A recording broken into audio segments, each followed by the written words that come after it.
siempre hemos dicho que su cerebelo tiene una función predominantemente motora, ¿cierto? Según usted y su conocimiento, ¿para qué otra cosa le sirve Todo muscular. el cerebelo? Tono muscular, ajá. Habla.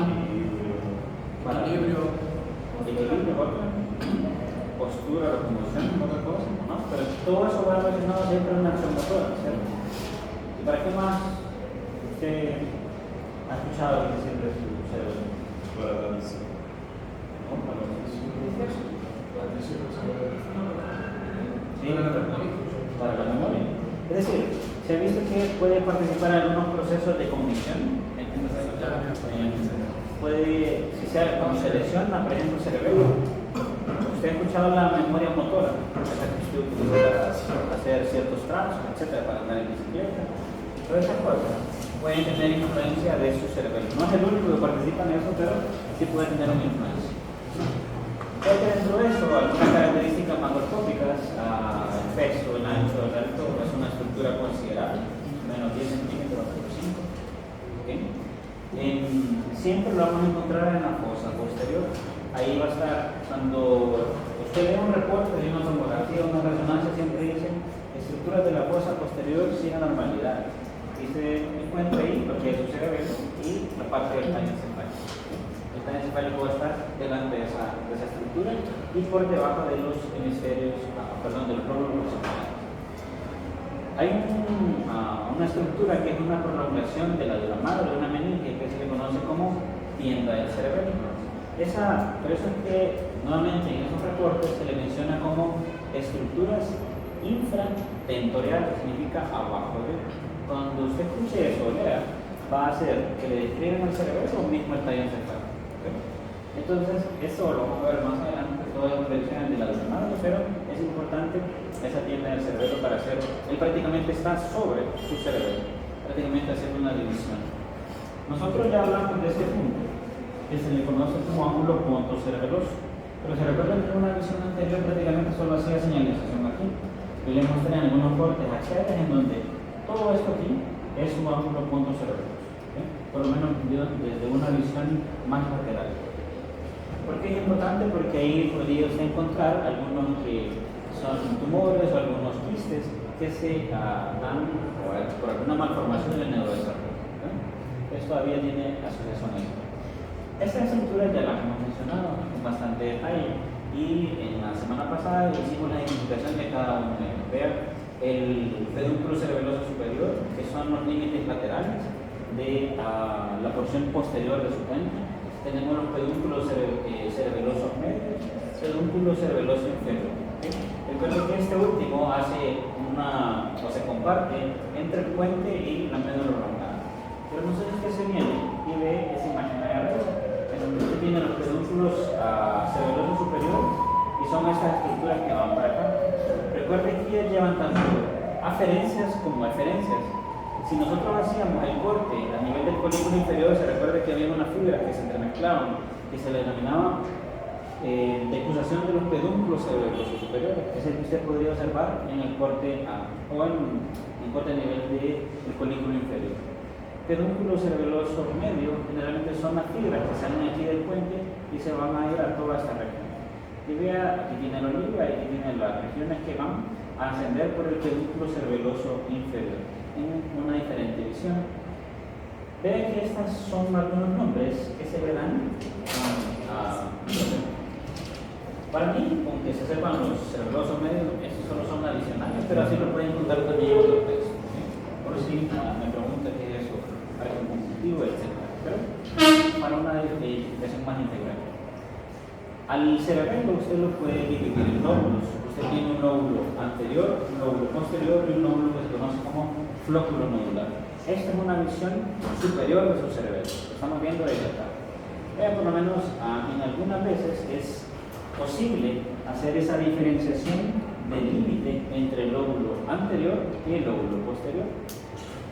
Si hacemos una cara anterior, aquí le estamos quitando prácticamente todo el puente, aquí está todo el tallo encefálico. Si usted tiene esa cara, yo le pregunto, ¿qué sería esto que está viendo ahí?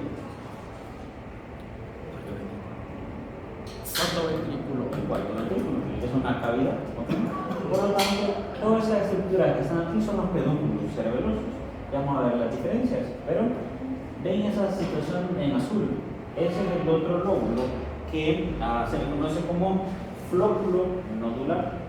¿Por qué se llama así? Ya identificó usted el lóbulo anterior, el lóbulo posterior y este que se conoce como flóculo nodular.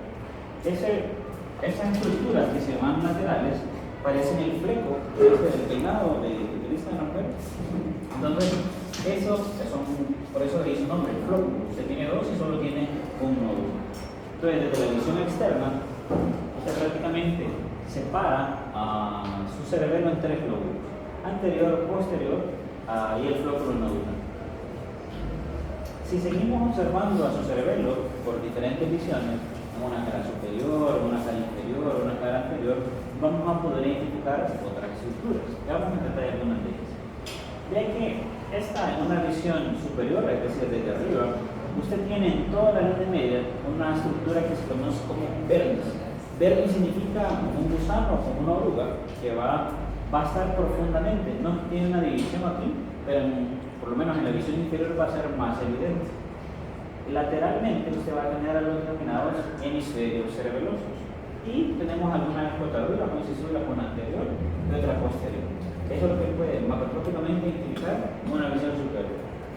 Veamos una visión inferior. Esta estructura que está medial, ese sí es el vermis, aquí es más identificado. Ese vermis después lo vamos a segmentar, pero vean que también son identificables los hemisferios cerebrosos. Y algunos le dan a esta entrada, a esta escotadura, se le conoce como vallejo, así como la que tiene a nivel lingual. ¿Okay? Si seguimos intentando identificar otras estructuras, vean que tenemos la estructura del vermis como tal. Esto que está lateral al vermis o paralelo al vermis se le conoce como porciones intermedias o paravernianas, porque están paralelo a. Y después solo le quedan a la región lateral o hemisferio propiamente cerebeloso. ¿Por qué es importante eso? No sé si usted ve esta imagen que, o sea, bien fea en cuanto a esto que le hicieron aquí, pero le da más o menos la identificación de las estructuras, que cómo se va a distribuir el control del motor de su cerebro. Vean que en la región del vermis es más del tronco, aquí está teniendo de todo el cuerpo, pero prominentemente de extremidades, pero lo que más influencia hace en todas las funciones son los hemisferios, las porciones laterales o los hemisferios cerebrales, ¿okay? Para poder hacer todo el conjunto de inhibición de la musculatura que va a hacer los cerebros que vamos a explicar más adelante. ¿Okay? Eso en su cara inferior. Ven que si nosotros hacemos un corte segmental de su tallo encefálico y nos vamos hasta atrás, hacia su cerebelo, vamos a poder identificar algunos segmentos, y estos segmentos que van desde el 1 hasta el 9 son del vermis propiamente. Nosotros no separamos a la estructura paraverniana ni a los hemisferios laterales como tal, sino solo el vermis. ¿Por qué? Porque funcionalmente me sirve para hacer algunas diferenciaciones. Vean que de las regiones anteriores, cada estructura de estas, cada lóbulo del vermis tiene un nombre. Y esos nombres, pues, ni modo, se los va a tener que aprender. Pero son lígula, lóbulo central, culmen, declive, folium, tuber, pirámide, túmulo y nódulo.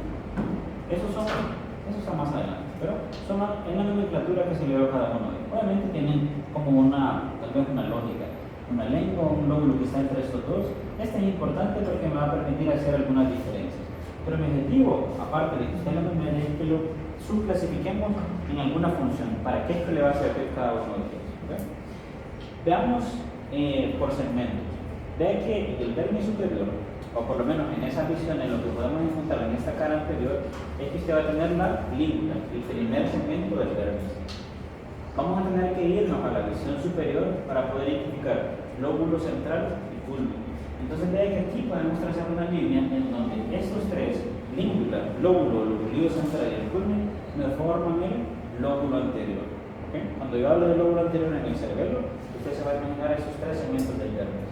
Y podemos seguir de que ya está en el lóbulo posterior, algo que lo conocen como intermedio, que es el declive y el culmen. Vean que a eso se le conoce como culmen, como la cúspide, como la cima. Cuando va bajando, por eso se le conoce como declive de la otra estructura. esto de que dice folio, se imaginan una hojita, entonces por eso se le llama así. Y así las otras, por conocimiento. ¿Qué más? Una estructura a resaltar es que siempre en esa cara anterior nosotros podemos identificar estas denominadas amígdalas cerebelosas, que prácticamente son esta estructura.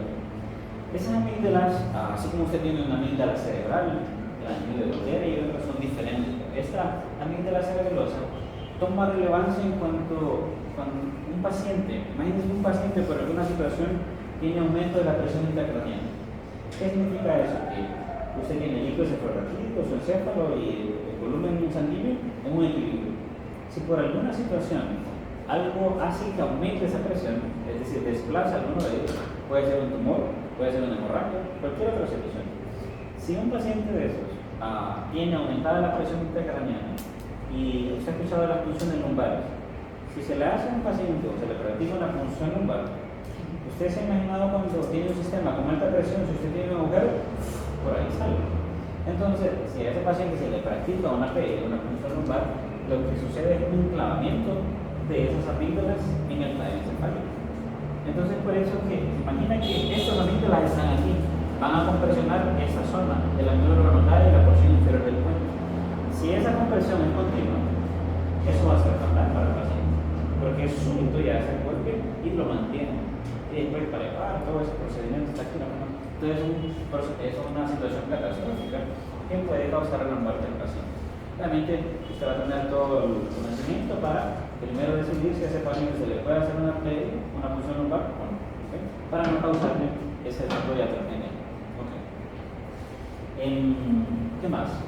En el vértice inferior a esta situación, aquí vamos a tener el túber, pirámide, úvula y nódulo. Recuerden que este ya forma parte del otro lóbulo, de los tres lóbulos que tiene su cerebro.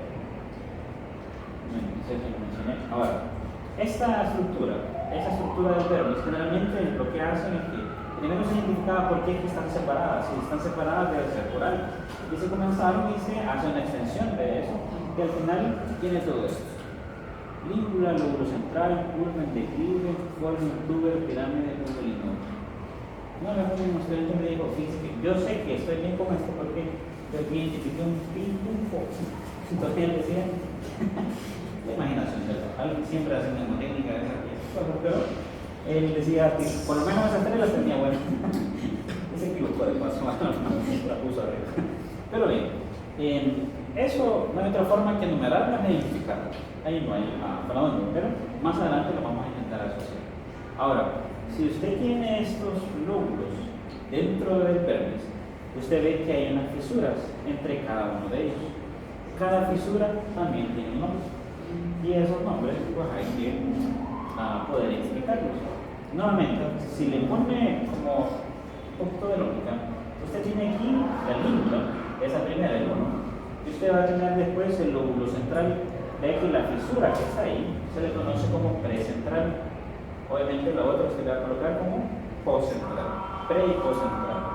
Ahora, la que está posterior al culmen, esa estructura, esta es relevante porque le permite hacer la división de usted de que yo le comenté que estos son lóbulo anterior, o por lo menos forman parte del lóbulo anterior. De aquí para acá, esto es el lóbulo posterior. Entonces, la fisura que me permite la división entre el lóbulo anterior y el posterior es la fisura prima o primaria, que está aquí, es la que está viendo en este segmento, en la que usted vio en la visión superior. Ahora, después sigue el declive, entonces a él se le conoce como postclival. Aquí se imaginaron después de la hoja o folio, una línea horizontal y por eso ahora se le conoce como fisura horizontal. La siguiente estructura que sigue es el túber, pirámide, túber y nódulo. En este túber, a esa como está contigua la pirámide, a ese segmento se le conoce como prepiramidal. Y después al otro no le pusieron postpiramidal, sino que le pusieron fisura secundaria. Ahí está. Y la otra que es importante es esta otra, que se conoce como úvulo nodular. Recuerde que esta es la úvula y este es el nódulo. Usted tiene un segmento dentro del cerebelo que se conoce como lóbulo flóculo nodular. ¿Okay? Si yo le pregunto a usted cuál es la fisura que me permite la división entre el lóbulo posterior y el flóculo nodular, usted diría que es cuál. El lóbulo anterior. No, lóbulo posterior. Estamos claros que, por ejemplo, entre el lóbulo anterior y posterior es la prima primaria. Entre el lóbulo posterior y el lóbulo flóculo nodular, Poscrimal. La horizontal. ¿no? La horizontal está aquí. Poscrimal es hasta aquí. Perdón, es aquí. Esta es la fisura prima primaria. Esto es el lóbulo anterior. Esta es la fisura primaria. Entonces, no. Y hasta donde se delimita la parte posterior. Entonces, ¿quiénes forman el lóbulo Secundaria. flóculo nodular? De La la otra estructura, flóculo y nódulo. ¿Cuál es el nódulo aquí? Este aquí. Pero se divide úvula y nódulo. Cuando yo estoy haciendo este corte, prácticamente usted está viendo aquí atrás. Este es el lóbulo flóculo nodular. Solo que usted está viendo prácticamente este corte aquí. Por eso es que solo ve esa estructura. El flóculo no lo ve porque está muy lateral. Entonces, volviendo a las fisuras, ¿cuál sería esa fisura que le permite la división entre el lóbulo posterior? ¿El lóbulo posterior de dónde a dónde va aquí? Desde el 4 hasta el 8. ¿Ok? Entonces, por eso es que yo le mencioné que en estas, eso que está viendo aquí, perme superior, língula, lóbulo central, culmen, esto del 4 para adelante hasta llegar hasta el 8, eso es lóbulo posterior. El 9 ya es nódulo. Entonces, teniendo esa información, ¿cuál sería la fisura que me permite esa separación? Aquí nuevamente, este es el lóbulo anterior, lóbulo posterior y este parte del flóculo nodular. Úvulo nodular. Entonces sería la fisura que me permite esa división. ¿Ok? Esta aquí. Úvulo nodular. Se ubica detrás de él. Dejen, afortunadamente los otros segmentos de su encéfalo, de su cerebelo, no tienen tantos nombres. Pero la vía de conexión sí hay bastante nomenclatura, pero eso es únicamente para ubicarnos en cada uno de los segmentos. Ya que esto es solo información adicional, siempre el esquema le está dando una parte del dermis y la fisura que está entre ellas. Pero ve que hay otros autores que prácticamente van segmentando más ala, lóbulo cuadrangular, lóbulo simple, semilunar superior, inferior, etc. Pero esta no tiene una función clínica tan relevante, entonces nos quedamos únicamente con estas y con estas fisuras. Aquí yo les di posteriormente. Pero si lo ven en algún texto o algún libro, para que también lo interpreten. Muy bien. Entonces, repitiéndoles que el lóbulo anterior va a estar conformado por la língula, lobulillo central y el culmen. La língula, lobulillo central y el culmen. ¿Y esa sería la fisura? ¿Esta aquí? ¿Ah? Prima o primaria. ¿Okay? Una de las dos. Prima o primaria. Si nos vamos al lóbulo posterior, él está formado por declive, folium, tuber, pirámide y lígula. Entonces va a estar, los límites del lóbulo posterior están entre la primaria y la óvulo nodular, que también tiene este nombre, dorso lateral. Y eso me hace los segmentos. De ahí que únicamente estoy tomando como referencia su dermis. Y el lóbulo más pequeño, que es el flóculo nodular. Recuerden que tiene dos flóculos y únicamente un nódulo en la parte más media, que es el que es identificable en el dermis. Ahora, si usted ya identificó estructuralmente a ese cerebelo, ahora lo puede clasificar funcionalmente. ¿Qué significa eso? Que algunas de esas partes del cerebelo tienen una función específica. Si ve esos términos, parece aquello que relacionamos con la filogenia y ontogenia, más con la filogenia. Arquicerebelo, que es el cerebelo más antiguo. Arqui lo que significa es que va a estar, son estructuras más antiguas en la filogenética, pero que tienen una relación con la parte vestibular. ¿Ok? Eso se conoce, por eso usted lee aquí cerebelo vestibular. Arquicerebelo es lo mismo. Palocerebelo lo que le va a decir es que tiene asociación con la médula espinal, lo que ustedes mencionaban de tono muscular, locomoción, etc. Y neocerebelo se refiere a las conexiones que tiene con los hemisferios cerebrales como tal, hasta arriba. Entonces vea que está organizado, más o menos ya le estoy dando las pautas de el flóculo nodular, algunos que van del lóbulo anterior al declive y fonio para formar el paliocerebelo y el neocerebelo los otros que restan. ¿Okay? Vamos a irlo viendo en detalle. El lóbulo flóculo nodular es el más antiguo filogenéticamente y él se dedica, o por lo menos tiene especificidad para dos tipos de funciones. Uno que son el equilibrio y para movimiento ocular, lo que ustedes dijeron antes. ¿Para qué sirve el cerebelo? Para equilibrio, ¿okay? Y adicionalmente para movimientos oculares. Ahora, todo esto va a tener algún tipo de conexión. Nosotros ya hemos hablado en el canal cefálico que tenemos los núcleos vestibulares y los núcleos vestibulares sirven para el equilibrio. Esto lo vamos a ver más adelante, del núcleo vestibular del oído interno, desde ahí van a tener esas fibras. Pero cuando usted lee esto, las fibras entran por los pedúnculos cerebelosos inferiores, esto ya lo conoce. Pero dice, terminan como fibras mucosas, llegan al núcleo del fascicio y muchas directamente a los núcleos vestibulares lateral inferior. Lo que vamos a ir adicionando son estos. ¿Sí? ¿Cuáles son esas fibras mucosas? ¿Cuáles son esos núcleos fasticios que son en el cuerpo más interno? Son en la configuración más interna. Ahorita solo se lo estoy dando como una introducción. ¿Sí? Pero lo que me va a llevar toda esa información es aferencia. ¿Quiénes forman parte o quiénes van a darle información relacionada con el paliocerebelo? Información propia que va desde la médula espinal. Lóbulo anterior, pirámide y úvula. ¿Quiénes me formaban el lóbulo anterior? Língula. ¿Cuál? Culmen. Lóbulo central. ¿Okay? Língula, lóbulo central y el culmen. Eso es decir, que cuando yo le pregunte sobre los componentes del vértice relacionados con el paliocerebelo, prácticamente son 5 segmentos, porque el lóbulo anterior tiene 3, más estos dos. ¿Para qué sirve? Para eso es que usted asocia con la médula espinal, tono muscular, movimiento asociado con postura y locomoción. ¿Okay? Ya para ir teniendo esa relación. El paliocerebelo, estas informaciones que les voy a comentar, esto ya lo estudiamos únicamente como repaso. Es decir, usted va a tener que va a recibir aferencias propioceptivas a través de quiénes?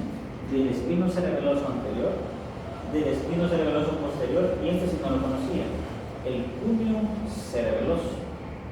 ¿De dónde creen que va el cúneo cerebeloso? El uniforme hacia su cerebro. Entonces, pero usted se recuerda que el uniforme como tal es información propioceptiva consciente. ¿De acuerdo? Estos dos son información propioceptiva inconsciente. Solo que el cerebelo necesita de todas las vías un poco de información para poder modularla o regular. ¿Ok? Ya vamos a hablar de eso. Hablemos o repasemos cada uno de ellos. El espino cerebeloso ventral o anterior. Este, si se recuerda, llega por el ángulo sensitivo de la raíz dorsal, después hace sinapsis en las astas dorsales, en el núcleo dorsal o claro. ¿Y este cómo se va? ¿Ipsilateral o contralateral? Contra.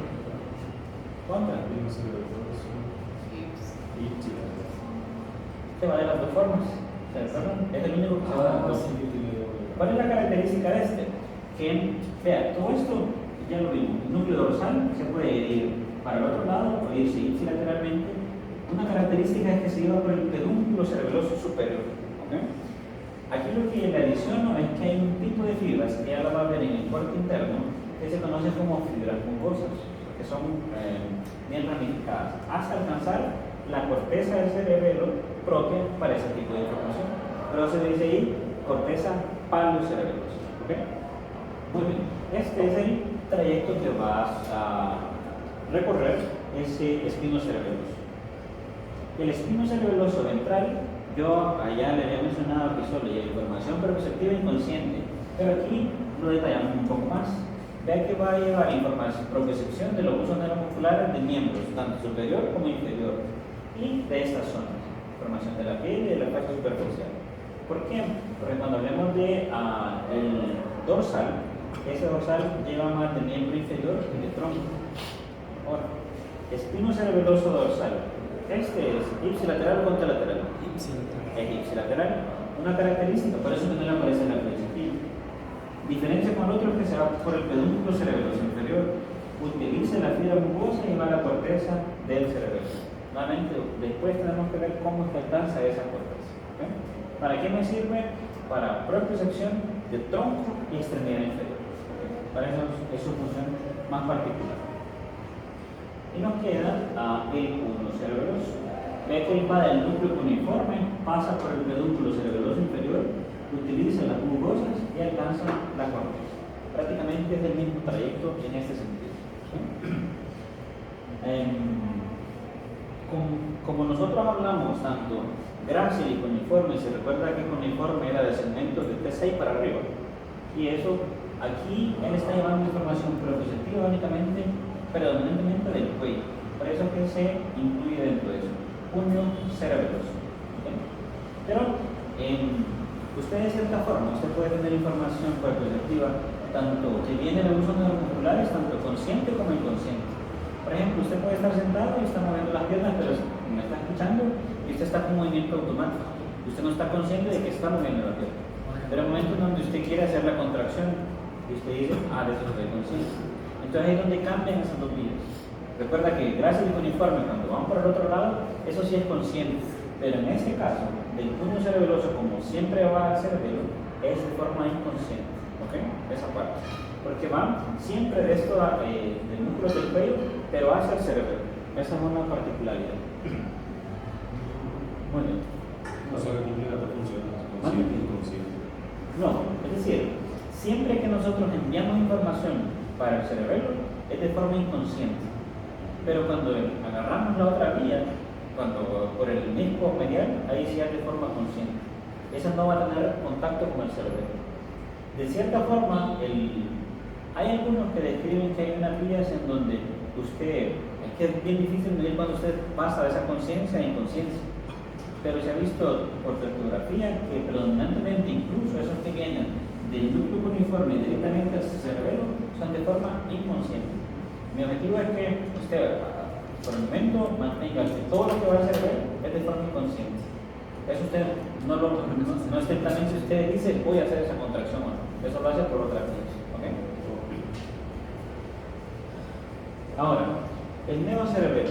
Ahí es lo que le quedó de las porciones del vermis. Declive, fuego y virtud. ¿Cuál es la función propia de su cerebelo? Vea esto.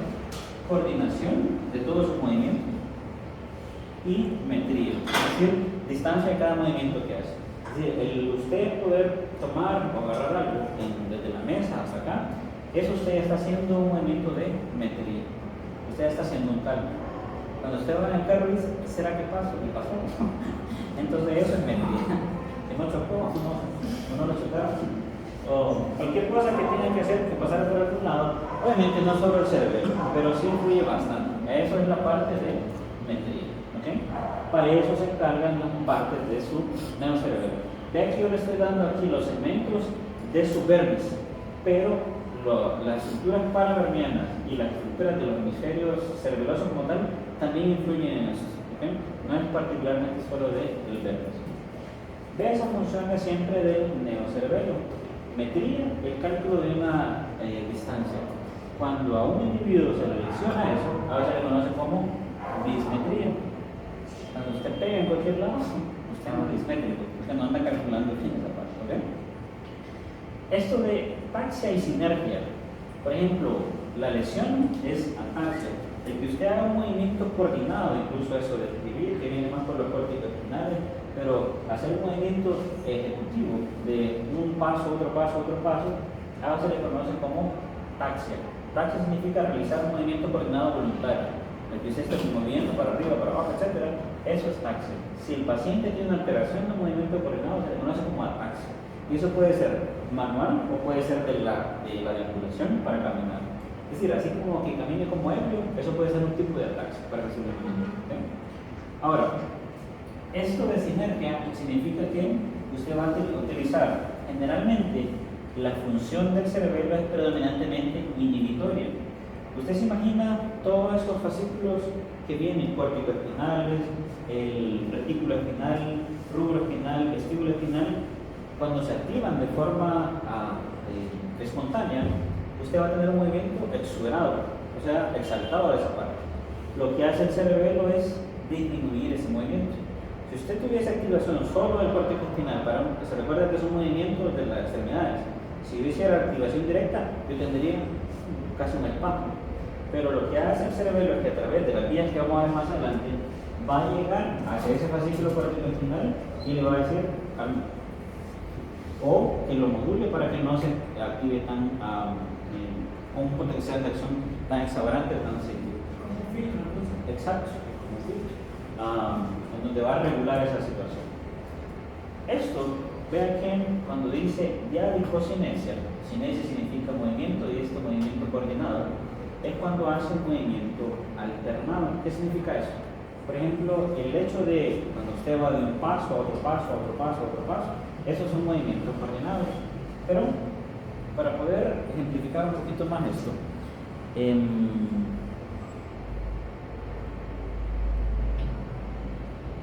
hay una prueba que se le conoce como prueba de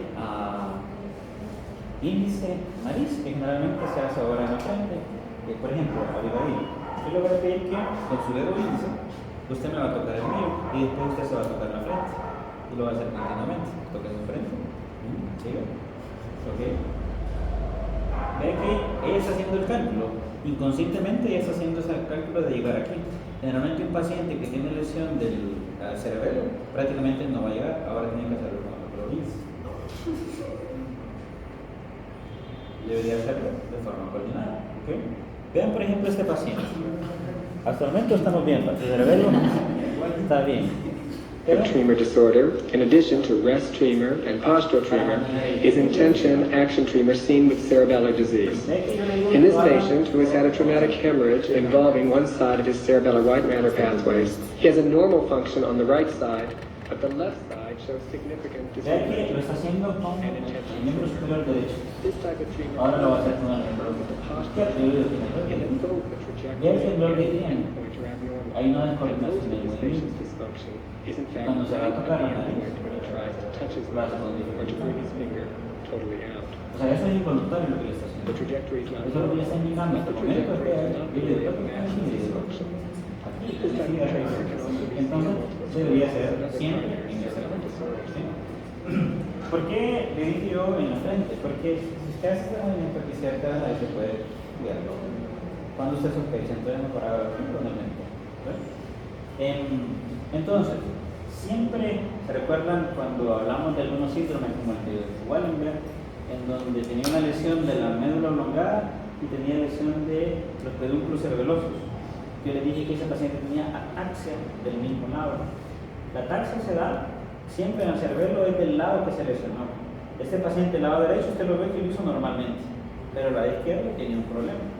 Ahora, vean, esto es lo que se conoce como diadococinesia. Esos son movimientos alternados. Generalmente, yo le pido a usted que un movimiento para evaluar, ver que con la palma usted haga palma, dorso, palma, dorso, palma, dorso, aquí. Y después la otra mano. Ve, generalmente no me equivoco. Ustedes a ver, alguno está. Palma, dorso, palma, dorso. Yo voy a ver con la otra mano. Ahora, ve a este paciente aquí, usted me dice, ¿está bien o...? Palma o dorso.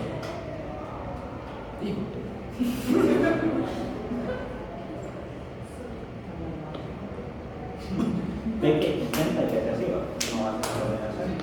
Entonces, eso es disdiadococinesia, es una alteración de la coordinación del movimiento. Es como usted lo puede evaluar. Veamos este otro.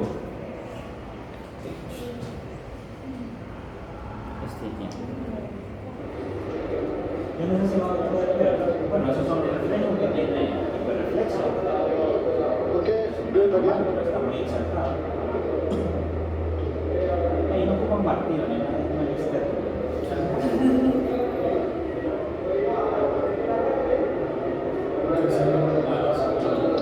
No, está un poquito exaltado el dedo. Ahora, vean, no sé si consigue, él va a hacer la prueba del dedo en la nariz. Pero usted ve que no logra When he approached something, he stopped shaking his hand. no dice que pero hace toda esa deformación. Quiero que se fijen en los ojos. Vamos a ver que el ojo le hace así.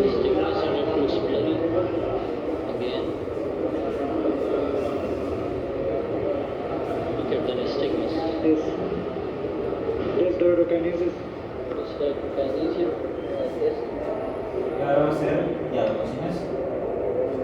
El pobre dice que está legal el tétano. Habla musulmán, pero yo no lo entiendo.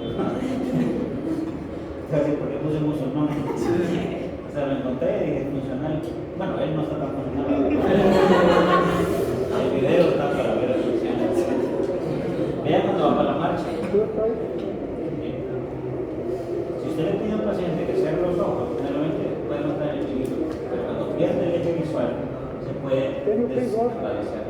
Eso ahí no se tiene. Después se le va a pedir que tenga el fenómeno de la marcha. Miren que no puede hacerlo. Prácticamente tiene mucha inestabilidad. Ahora, yo le preguntaría a usted, teniendo a ese señor ahí, ¿cuál sería la parte funcional que está mencionada? ¿El arco cerebelo, el palo cerebelo o neocerebelo?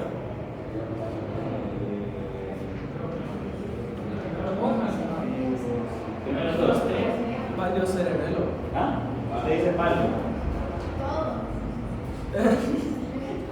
No, neocerebelo. Neocerebelo. ¿Sí? Luego usted dice que tiene dismetría, disdiadococinesia, ataxia. Yo creo que por la semana el anticerebelo puede ser más afectado. Anticerebelo tiene distal y tiene alteración del equilibrio. ¿Ok? ¿Y qué más? El anticerebelo es para movimientos oculares y equilibrio. Y ese señor tiene nistagmo, son movimientos oscilatorios. El nistagmo puede ser horizontal o vertical, de las dos formas. Entonces tenemos arqui y neo. Y el palo también. La deambulación de él está alterada. Entonces prácticamente es una lesión global. Ahora, ¿qué le puede a este paciente producir ese síndrome? Es un síndrome cerebeloso. Cuando usted se encuentre y vaya a semiología, cuando usted entrevista a un paciente y detecta síntomas, si usted encuentra a un paciente con lesión del cerebelo, semiológicamente hablando es muy rico, porque va a ver todos los síntomas que le describe el libro. Prácticamente todo eso es lo que usted va a ver. Entonces dice, este parece que tiene lesión de cerebelo. No son estrictamente de cerebelo, todas, pero cuando usted ve un modelo no se le evalúa por todos los síntomas. Puede ser por un tumor, puede ser por un hemorragia, puede ser por una falta de irrigación. Malformaciones congénitas muy poco. Generalmente, no sé si ustedes siempre vieron Arnold Chiari, que son malformaciones del cerebelo, ¿no? Generalmente el paciente se adapta, pero cuando es un tumor, el paciente se puede operar, se le quita esa zona, obviamente va a tener alguna secuela, pero a tener esa descoordinación y la secuela puede mejorar un poco con rehabilitación. El paciente se lleva así. Muy bien.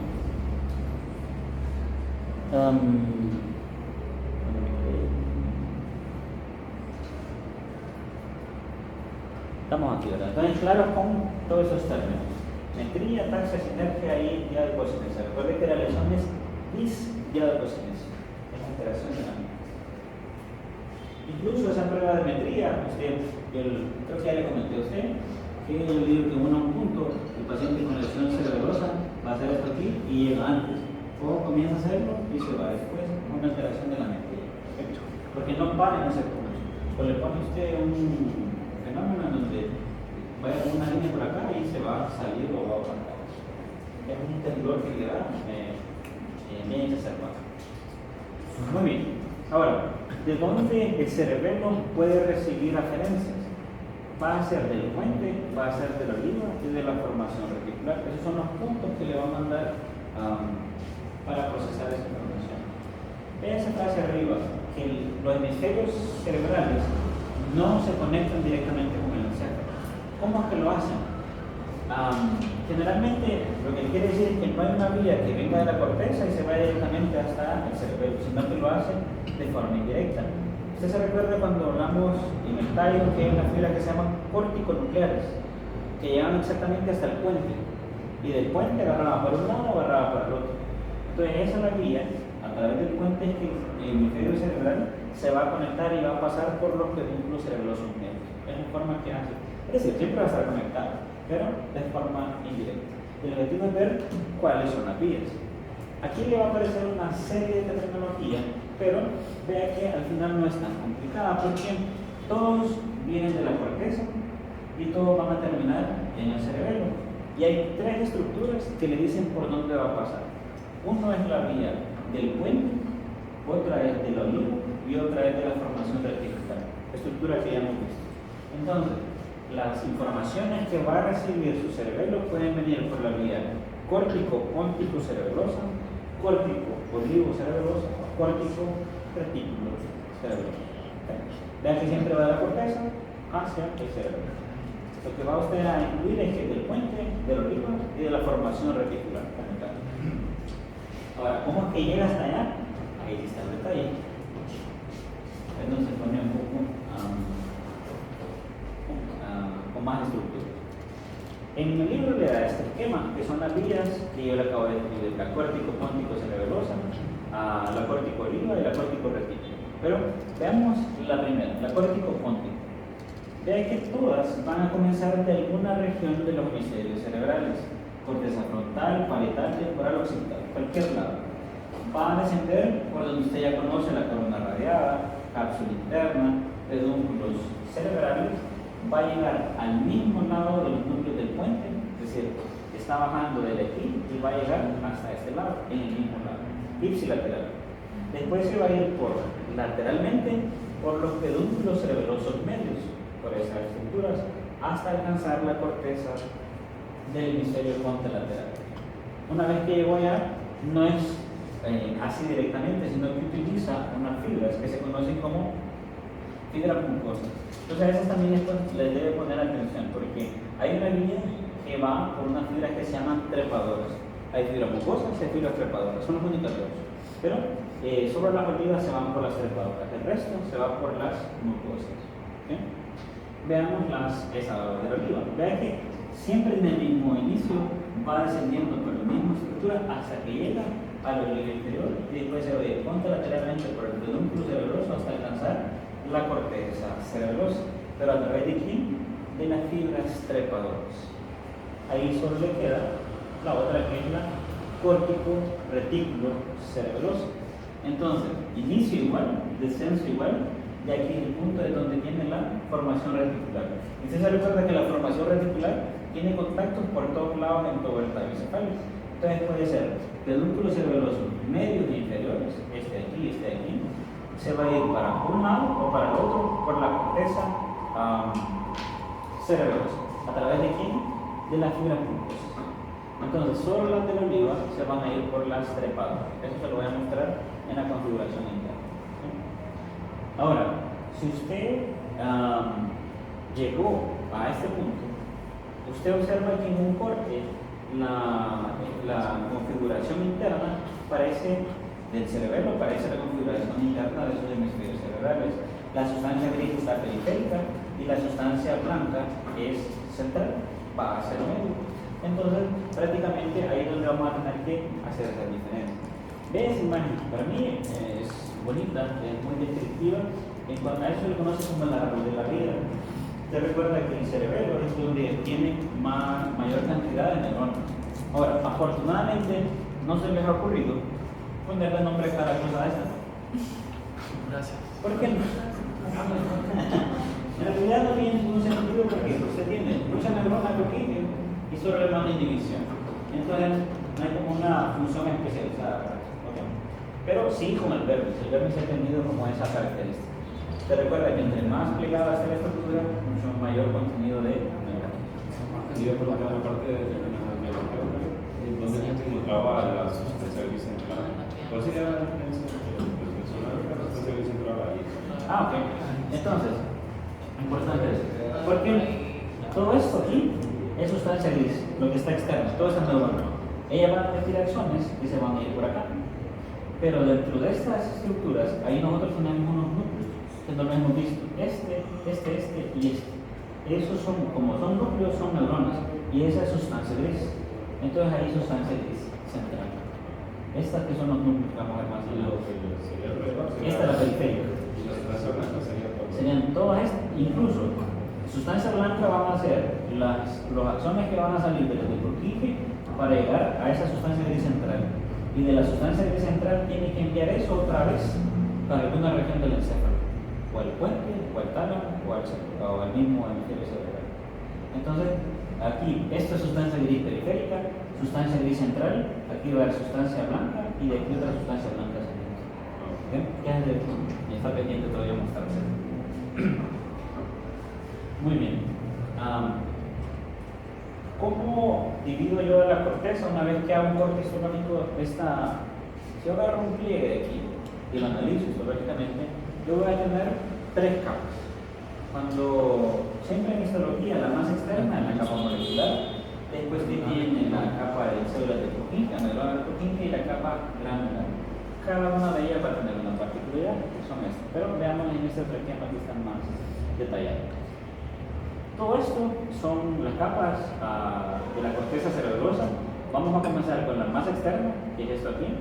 Ve que dentro de la capa más externa tenemos, que se llama molecular, tenemos dos tipos de neuronas, de células, perdón.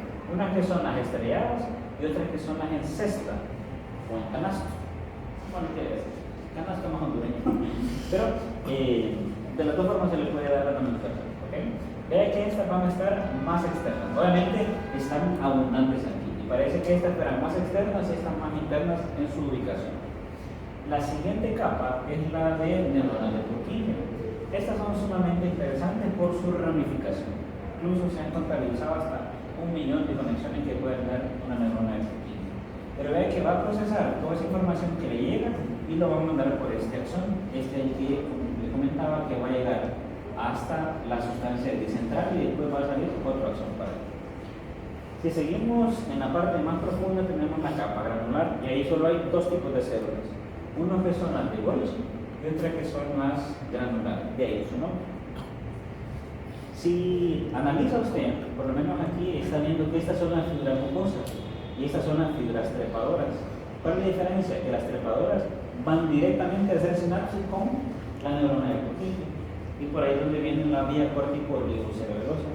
Las otras, la póntico y la retículo, generalmente van por estas fibras mucosas que hacen incluso como un filtro en algunas de estas células o de Golgi o en las granulares. Para después llegar, el objetivo siempre va a ser hacer sinapsis o interpretar esa información con las neuronas de Purkinje.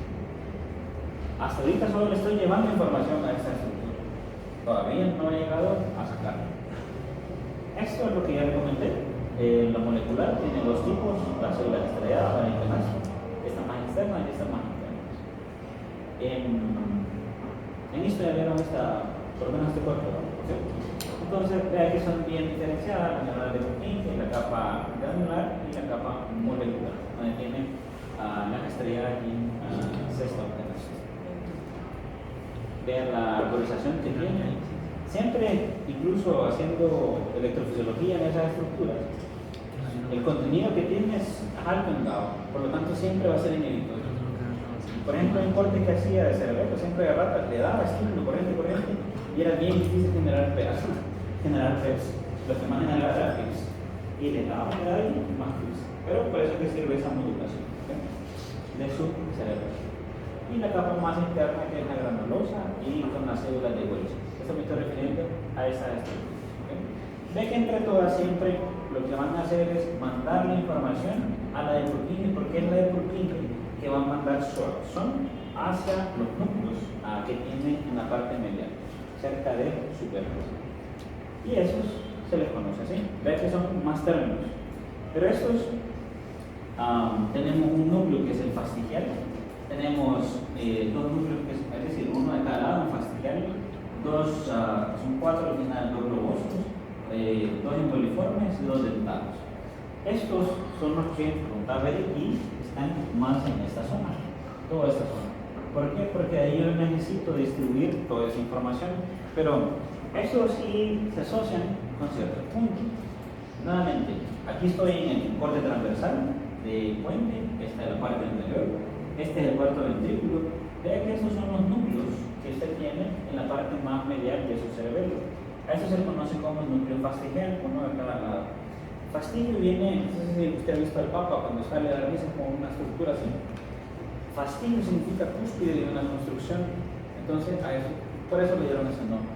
Los otros, porque son más arredondados, se les conoce como globosos, y este que debería tener como una forma de una vírgula, como de una coma, se le conoce como emboliforme. El que es más evidente y más identificable es el núcleo dentado, es toda esa estructura. Parece prácticamente muy similar a la oliva que usted vio en el corte en la médula blanca.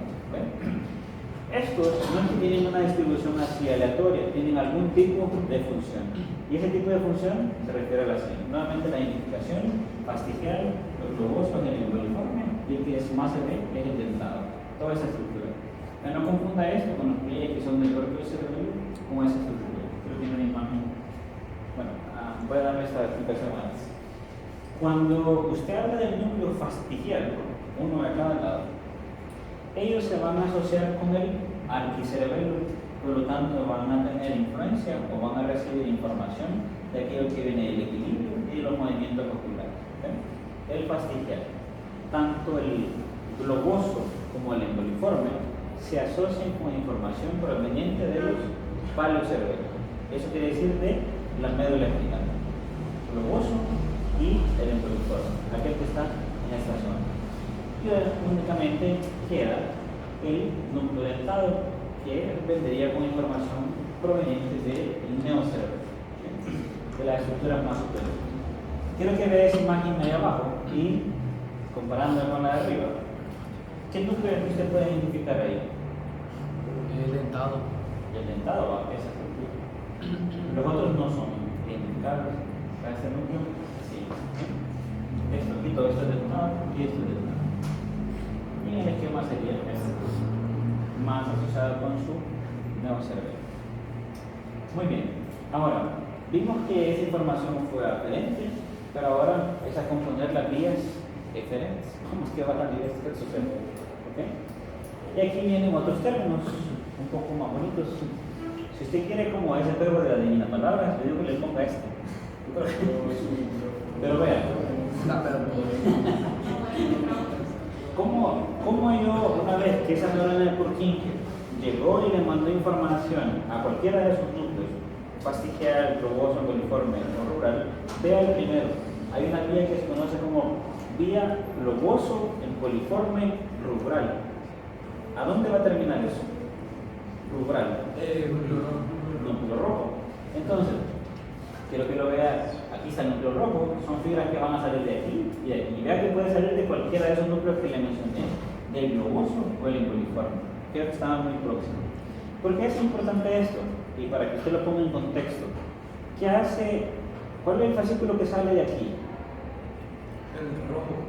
El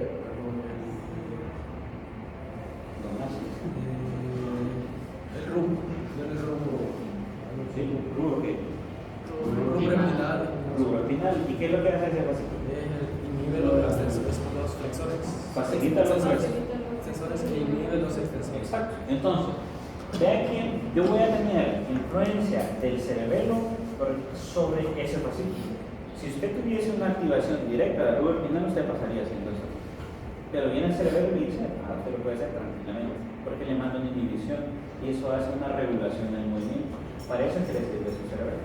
Si un paciente se lesiona, puede tener plasticidad con esa estructura. Obviamente, el cerebelo es algo que va a influenciar eso, pero usted también tiene parte de la corteza que no le hemos visto, que también puede modular los núcleos basales.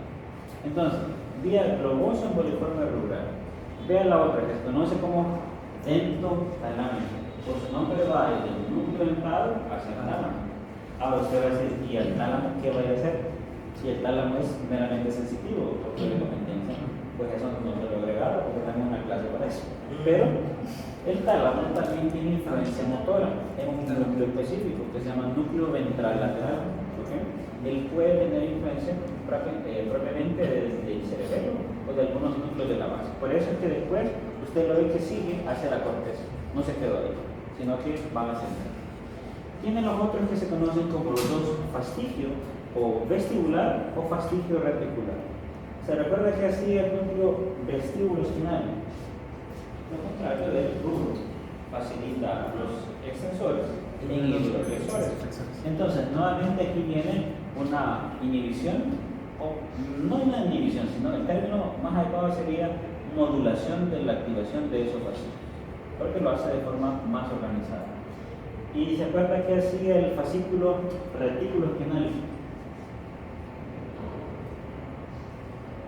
Eso lo que hace es facilitar y inhibir los movimientos voluntarios. Entonces, por eso es que, como ese está en todos lados, usted reconoce. Entonces, al final, sí son vías importantes, pero vean que tienen una lógica, tienen una secuencia. Logoso emboliforme oral, bentotalámico, fascicio reticular o el fascicio vestibular, para influenciar esos fascículos que son predominantemente descendentes. ¿Okay? Muy bien. Si usted le toca numerar, por ejemplo, las funciones de la corteza cerebrosa, hacen regulación, coordinación y modulación. Aunque puede haber un traslado entre esos términos, siempre hay una diferencia. Es decir, yo puedo, por ejemplo, coordinar hacer un círculo, pero puedo regular que eso sea del mayor tamaño o del menor tamaño.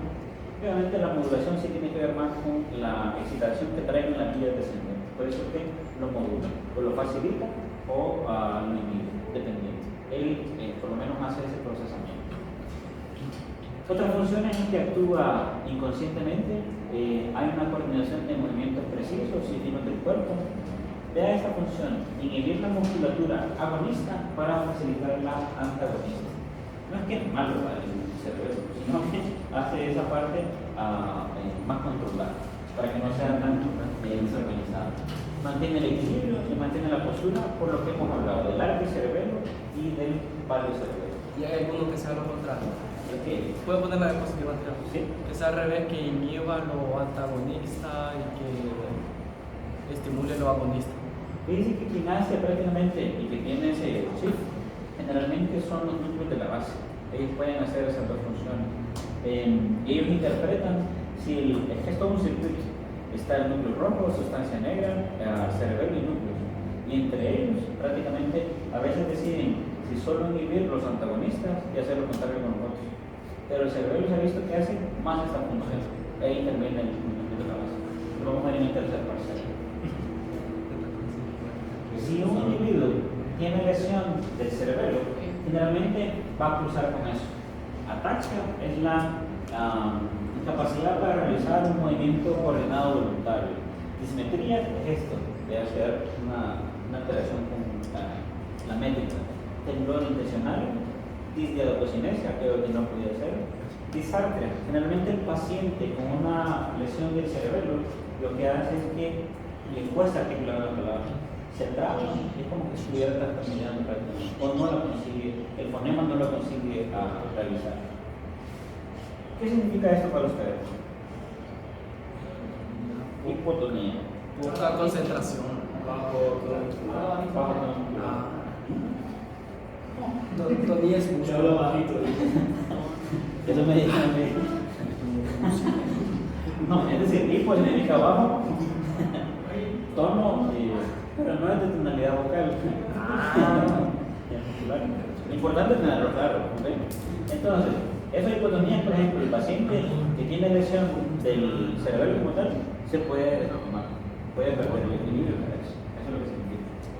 Descomposición de movimiento, yo le digo a usted que flexione y extienda. Un paciente con lesión cerebrosa lo hace como jugada delgada, más o menos en este sentido.